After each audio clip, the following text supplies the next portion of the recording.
Let's start.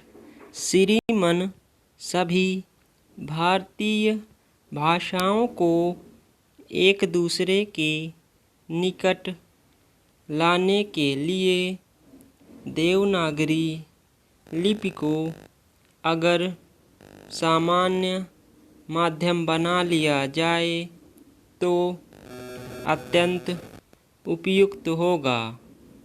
इसके साथ ही साथ अभी कुछ दिन पूर्व जब राष्ट्रीय एकता सम्मेलन हुआ था तो उसमें भी जब यह प्रश्न उपस्थित हुआ कि उत्तर भारत के व्यक्तियों को दक्षिण भारत की एक या दो भाषाएं अवश्य सीखनी चाहिए, तो सौभाग्य से मैं वहाँ उपस्थित था और उस समय भी मैंने इस प्रश्न को उठाया था कि क्या यह आवश्यक नहीं होगा कि जब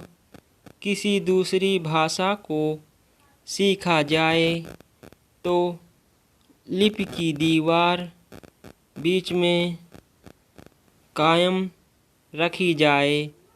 अगर यह लिपि की दीवार बीच में न रहे तो कम से कम यह लिपि की तो कठिनाई हट जाए और दूसरी भाषाओं के वास्ते भी देवनागरी लिपि हो जाए।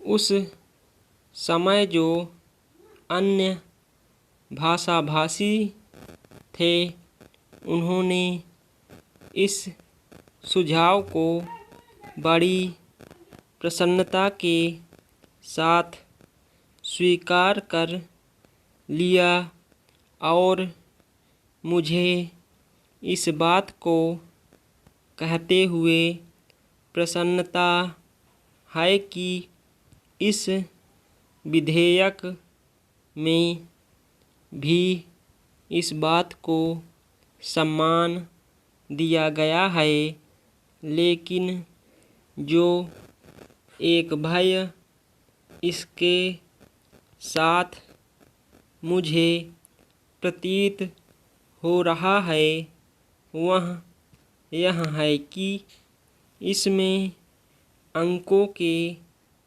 संबंध में किसी प्रकार का कोई विशेष संकेत नहीं दिया गया है। इस भय शब्द का प्रयोग जानबूझकर मैंने यहाँ किया क्योंकि अभी कुछ दिन पूर्व समाचार पत्रों में मैंने यह पढ़ा था कि नागरी प्रचारिणी सभा की ओर से एक हिंदी कोश प्रकाशित हुआ है।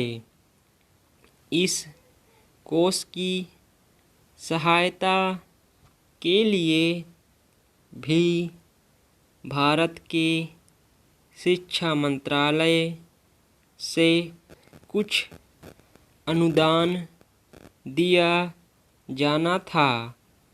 अब नागरी प्रचारिणी सभा की अब तक ऐसी परंपरा रही है। उस आधार पर इस कोश में जो अंक थे वह भारतीय अंक थे, लेकिन उन्होंने कहा कि भविष्य में सभी प्रकार की पुस्तकों में अंतर्राष्ट्रीय अंकों का प्रयोग होना चाहिए। स्टॉप।